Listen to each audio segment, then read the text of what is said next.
বছর ঘুরে আবারও এসেছে পবিত্র মাহে রমজান। প্রথম দিনেই জমে উঠেছে রাজধানীর ইফতারের বাজার। বিশেষ করে পুরান ঢাকার ঐতিহ্যবাহী ইফতারের প্রতি আকর্ষণ বেশি ক্রেতাদের। পছন্দের ইফতার সামগ্রী কিনতে দুপুর থেকেই সেখানে ছিল মানুষের উপচে পড়া ভিড়। মনির হোসেন তপুর রিপোর্ট।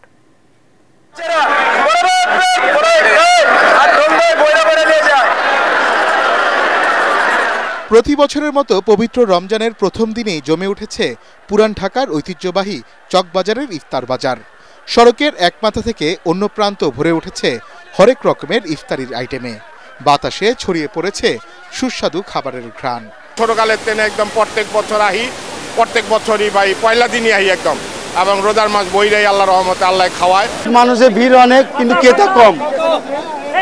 আশা করি সময়ের পরিবর্তে ক্রেতা আসবে।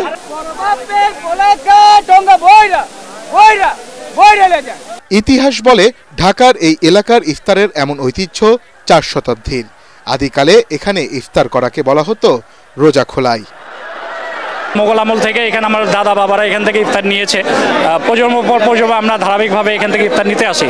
তো ওদের আগ্রহে 11 মাস অপেক্ষা করেছে। বাড়ির মহিলারা বসে আছেন, মা এবং আমার গিন্নি বড় বাবার পোলা খাবে। ভিশনের ফুলঝুরি মেগা অফারে ফ্রিজ কিনলেই পাচ্ছেন 16 পিসের আকর্ষণীয় গিফট বক্স একদম ফ্রি।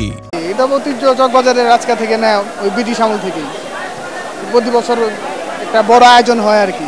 ঐতিহ্যবাহী ইফতার আইটেমগুলো এখনো বিক্রি হচ্ছে এই বাজারে। এটা খাসির লেগ রোস্ট 800 টাকা পার পিস, বড় বাপের পোলা 800 টাকা কেজি, খাসির সুতি কাবাব 1200 টাকা কেজি, গরু 1000 টাকা কেজি, মুরগি 350 টাকা, কোয়েল পাখি 80 টাকা, আপনার দুধ নান আছে 100 টাকা পিস। আস্ত মুরগির কাবাব, বটি কাবাব, টিকা কাবাব, চিকেন কাঠি, শামি কাবাব, সুতি কাবাব, কোয়েল পাখির রোস্ট, কবুতরের রোস্ট, জিলাপি, শাহী জিলাপি, হালিম, দই বড়া, কাশ্মীরি শরবত সহ আরও বাহারি আইটেমের পসরা সাজিয়ে বসেছেন বিক্রেতারা। প্রথম রমজানে সাধ্যের মধ্যে সবারই চাই ইফতারে বিশেষ কিছু। তাই নগরবাসীর মধ্যে অনেকেই ছুটে এসেছেন চকবাজারের এই ঐতিহ্যবাহী ইফতারের পসরায়। তারা তাদের পছন্দ অনুযায়ী কিনে নিচ্ছেন ইফতারি সামগ্রী। মনির হোসেন তপু, এটিএন বাংলা, ঢাকা।